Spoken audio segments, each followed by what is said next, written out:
Manghuhuli naman tayo ngayon no, ng ating mga manok dahil may tumawag sa atin kahapon na bibili siya no, ng 5 piraso na dress na native chicken. Since ngayon no, ay ika-28 din na ng July, so 2 araw na lang ay magti 3 months na yung ating mga native na manok dito.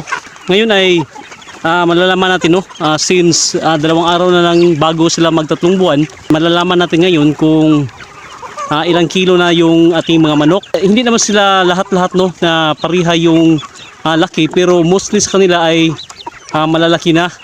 So ngayon ay titimbangin natin at para mapatunayan din natin no, na yung mga sampi native chicken ay 3 buwan pa lang simula nung sila ay mapisa ay umaabot na sila ng more than 1 kilo. Sa mga ganitong edad no, na mga native na manok ay ito yung pinaka the best no, yung kanyang karne dahil malambot pa yung kanyang karne at saka madali lang lutuin.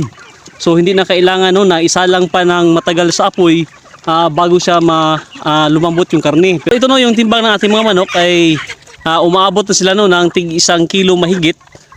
Meron tayong 2 manok dito na tumitimbang ng 1.4 at saka meron namang manok no, na tumitimbang ng 1.3 sa 3 months nila no, mula sa kanilang pagpisa.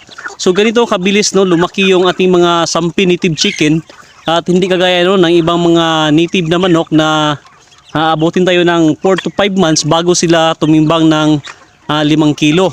Ngayon pag ganitong mga breed no, na mga manok yung gagamitin natin sa pagbibenta no, ng mga native chicken ay mabilis lang tayong makabenta dahil hindi na kailangan no, na aabot pa tayo ng 4 to 5 months bago natin maibenta yung mga manok natin.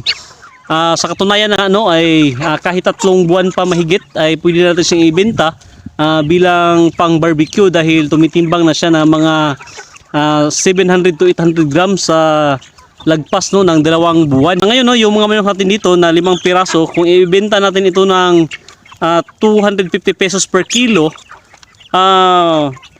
mayroon tayong sales dito no, na 1,625 dahil yung kabuuhang timbang nila ay umabot no, ng 6.5 kilogram. Ngayon naman since dris na yung bibilihin ng ating customer, ay ibenta natin ito no, sa halagang 350 pesos per kilo.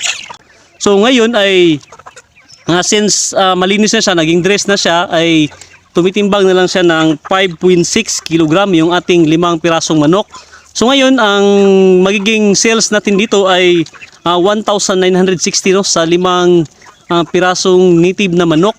So mas madagdagan no, yung kita natin pag ibenta natin yung mga manok natin kapag nakadress na dahil meron tayong 335 no, na difference. So may additional tayo na kita na 335 kapag ibenta natin itong ating mga manok as dressed native chicken. Siyempre dahil may additional na labor na tayo dahil kinatay na natin yung manok tapos ready to cook na siya, kung kaya may dinagdag tayo no, na konti para naman sa labor ng pag-dress ng ating manok. Dito no, sa pag-aalaga ng manok ay meron tayong maraming option no, kung paano natin ibenta yung mga manok natin. So pwede natin siyang ibenta as the old chicks.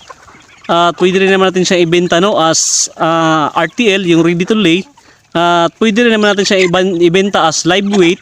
At pwede rin natin siya ibenta as dressed native chicken. So ito yung kagandahan no, pag native yung inaalagaan natin. Marami tayong option no, kung paano ibibenta yung mga manok natin. Ang mahalaga rin dito ay mayroon tayong marketing strategy para hindi na tayo aasa no, sa mga traders, sa mga middlemen, dahil kung aasa lang tayo sa kanila ay imbis na mayroon tayong kunting kita no, ay mapupunta lang sa kanila. Maganda talaga no, pag farmer tayo ay marunong din tayo no, mag-marketing sa ating produkto para sa ganung paraan no, ay madagdagan yung pwedeng kikitain natin.